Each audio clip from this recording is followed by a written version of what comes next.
एक first video जिसमें हम लोगों ने स्टॉक मार्केट के जो बेसिक चीज़ें होती है NSE BSE SEBI ये सब चीज़ें हमने उसमें कवर की थी। और आज हम देखने वाले हैं IPO। ये भी एक बहुत इम्पोर्टेंट पार्ट है स्टॉक मार्केट में। IPO in the sense initial public offering. क्या होता है initial public offering? Initial public offering, IPO stands for initial public offering. IPO में क्या होता है, जब कोई नई कंपनी मार्केट में लिस्ट होती है या फिर उनको पैसा रेज करना होता है, जो भी नई कंपनीज है या फिर जो पुरानी कंपनीज है वो मार्केट में पैसा अगर उनको रेज करना है, मार्केट से फंड रेज करना है, तो वो लोग क्या करते हैं, कंपनी का IPO लॉन्च करते हैं। कौन कौन से केसेस में हम लोग IPO कंपनी लॉन्च करती है?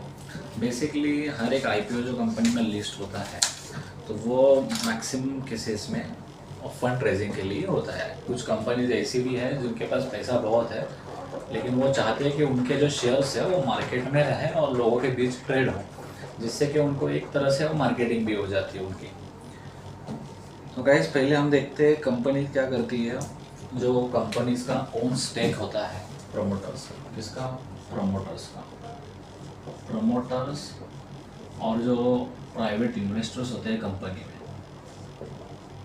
प्राइवेट इन्वेस्टर्स क्या करते हैं? प्रमोटर्स और ये प्राइवेट इन्वेस्टर्स। कोई भी जब कंपनी प्राइवेट लिमिटेड में होती है तो वो टाइम पे एक प्रमोटर का स्टेक होता है और एक होता है प्राइवेट इन्वेस्टर्स का। प्राइवेट इन्वेस्टर के इसमें जो उनका जो स्टेक रहता है कितना भी दे सकता है, मे बी 30%, 40% या फिर 10%। उनका जो भी XYZ अमाउंट स्टेक रहेगा, उनको कभी ना कभी तो उनको एग्जिट लेना पड़ेगा। तो एग्जिट वो ग्रे मार्केट में तो उनको वो स्टॉक का भाव मिलेगा नहीं राइट। तो उसका वो स्टेक कैसे बेचेंगे? तो ओपन मार्केट में बेचेंगे। उसका स्टेक जो रहेगा वो पब्लिक को ऑफर करेंगे। इसको इसलिए इनिशियल पब्लिक ऑफरिंग बोला जाता है। और ज़्यादातर इसमें जो IPOs में कंपनीज आती है वो जो स्मॉलर कंपनीज रहती है या फिर यंगर कंपनीज होती है, जिनको फंड रेज करना है, वो कंपनीज जो है इसमें IPO में आती है। तो दूसरी बात करते हैं, इसमें कंपनी का प्रोसेस क्या है। ओके, IPO अगर किसी कंपनी को लॉन्च करना होगा तो कंपनी उसका लॉन्च कैसे करेगी, इसका प्रोसेस क्या है, क्या देखेंगे हम लोग पहले इसका प्रोसेस। IPO को लॉन्च करने का लॉन्च प्रोसेस, लॉन्च करने का प्रोसेस हम लोग देखते हैं। पहले तो कंपनी क्या करती है, सेबी के पास जाती है। इसके पास जाएगी, सेबी के पास। सेबी के पास ये लोग प्रपोजल देंगे कि हमें NSE में या फिर BSE में या फिर दोनों साइड में हमको अपने शेयर्स लिस्टिंग करनी है। क्या करनी है? लिस्टिंग। ऐसा कुछ कंपनीज आपने देखा होगा कि NSE पे लिस्टेड होती है या फिर BSE पे नहीं होती है, और कुछ BSE पे होती है तो NSE में नहीं होती है। तो वो कंपनी के ऊपर डिपेंड है कौन से एक्सचेंज पे उसको लॉन्च करना है कंपनी को, और ये टोटली कंपनी का डिसीजन रहता है। तभी ये जो प्रपोजल गया सेबी के पास, प्रपोजल आया, सेबी उसका प्रपोजल का जो भी उनकी रिक्वायरमेंट्स रहेगी, मिनिमम रिक्वायरमेंट्स, कि उनका जो भी फाइनेंशियल गोल है, जो भी है उनका, वो हिसाब से कि मिनिमम मेरे ख्याल में भी 1 करोड़ के अराउंड उनका रेवेन्यू कुछ होना चाहिए, और उनको कुछ 10% पे भी करना पड़ता है उसका, जो अभी पे कर रहे हैं, रेस कर रहे हैं। ऐसी बहुत सारी चीज़ें हैं उसमें जो उसमें रहती है। उसके बारे में हम लोग एक बार डिटेल में बात करेंगे कभी वीडियो में। अभी के लिए बेसिक इतना ज़रूरी है आपको, इतना हम लोग देख लेते हैं। कंपनीज की जो भी रिक्वायरमेंट है, सेबी को जो चाहिए, ये इतना रिक्वायरमेंट है, आपका इतना स्टाफ होना चाहिए, या फिर इतने कंपनी के शेयर्स आपको मिनिमम इतने CR का मिनिमम आपको स्टॉक लाना चाहिए मार्केट में। ये सब चीज़ें ये हो गई उनकी रिक्वायरमेंट। सेबी क्या करेगी फिर? कंपनी बोलेगी NSE में जाना है या BSE में जाना है, दोनों तरफ भी जा सकते हैं। उसके बाद सेबी अप्रूवल देगी। क्या देगी? अप्रूवल। और ये अप्रूवल आने के बाद फिर होता है डेट फिक्स होता है कि कंपनी NSE में आएगी कि BSE में आएगी, उसका कंफर्मेशन से भी दे देती है, जो भी आपने कंपनी ने प्रपोजल दिया होगा वो हिसाब से। जैसे प्रपोजल अप्रूवल हो गया, कंपनी क्या करेगी, क्योंकि उनको तो अभी पैसा तो मिल रहा है, अप्रूवल आ गया सेबी का। अप्रूवल आने के बाद क्या चाहिए होगा उनको, उनको कोई तो जो शेयर्स है वो तो खरीदना चाहिए कोई तो, राइट।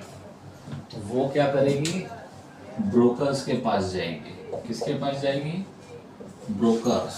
उनका अपना मार्केटिंग करेंगे वो लोग, ब्रोकर्स के पास जाएंगे, ब्रोकर्स के साथ मीटिंग्स रखेंगे, उनको प्रमोट करने के लिए बोलेंगे, सब्सक्राइब कराने के लिए, या फिर और क्या चीज़ें हो सकती है इसमें मार्केटिंग में। वो लोग क्या कर सकते हैं, फॉर्म्स दे सकते हैं लोगों को, या फिर उसमें और बहुत सारी चीज़ें हैं जैसे प्रोस्पेक्ट्स। स्टॉक तो वो मार्केट में ला रहा है, कितने का लाना है उसका वैल्यू का मैं आगे बात करेंगे, पहले तो प्रोसेस समझ लेते हैं। फॉर्म्स, प्रोस्पेक्ट्स आएंगे उसमें, या फिर उसमें डायरेक्ट मार्केटिंग भी इन्वॉल्व होगी, डायरेक्ट मार्केटिंग। क्योंकि ऐसा तो होगा नहीं कि लोगों को बिना बताए कि वो आईपीओ सब्सक्राइब हो जाएगा, तो उनको तो मार्केटिंग करनी पड़ेगी। उसका एग्जांपल हम लोग देखेंगे, वो एंड में देखते हैं। होगी मार्केटिंग वगैरह, यहाँ तक ये प्रोसीजर कैजुअली फॉलो होगा। या फिर प्रेस भी कर सकते हैं मीडिया के थ्रू, प्रेस मीटिंग। तो ये सब चीज़ें ये लोग करेंगे आईपीओ उनका कंफर्म होने के बाद। ये कब होगा, ये सेबी से जब परमिशन आएगा तब जाके ये प्रोसीजर फॉलो होगा मार्केटिंग का। तो अब इम्पोर्टेंट चीज़ है, एक एग्जांपल के थ्रू मैं आपको बताता हूँ कि ये एक्चुअल में प्रोसेस होता कैसे है। जैसे पेटीएम का आईपीओ आया था मार्केट में,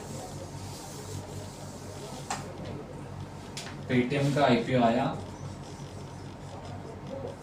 उन्होंने मार्केटिंग किया, पहले सेबी से अप्रूवल लिया, सेबी से अप्रूवल लिया, जैसे अप्रूवल आया मार्केटिंग चालू कर दी उन्होंने आईपीओ सब्सक्राइब करने के लिए। दूसरी बात, उसमें ज़्यादातर प्रमोटर्स ने स्टॉक बेचा था, प्रमोटर्स और जो इन्वेस्टर्स हैं, जिसमें वॉरेन बफे की जो हैथवे जो कंपनी है asset management, Hathaway asset management, उनके भी कुछ 1200 करोड़ के अराउंड होल्डिंग पेटीएम में थी, कुछ 1200 या 1300 के भाव पे। और वो सब चीज़ें होती है। और स्टॉक का जो इम्पोर्टेंट है एक प्राइस, ये प्राइस कैसे आईपीओ का डिसाइड होता है, वो भी एक इम्पोर्टेंट चीज़ है। आईपीओ का प्राइस कैसे डिसाइड होगा। सपोज कंपनी चाहती है कि मार्केट में 1000 करोड़ का फंडिंग उठाना, फंडिंग इन द सेंस जो भी 1000 करोड़ रुपया मार्केट से रेज करना चाहती है, तो ये तो एक चीज़ कर सकते हैं, 10 रुपये का भी शेयर लग सकते हैं, और इंटू जो भी शेयर्स बनेंगे नंबर ऑफ शेयर्स, लेकिन ये नंबर ऑफ शेयर्स कितने बनेंगे, ज़्यादा बनेंगे, ओके, क्वांटिटीज़ में, तो उतने जाके 1000 करोड़ बनेंगे। या फिर क्या कर सकते हैं, 100 का एक स्टॉक रख सकते हैं, 200 का रख सकते हैं, 1000 रुपये का रख सकते हैं ये। लेकिन यहाँ पे जो क्वांटिटीज आएंगी वो कम होती जाएंगी।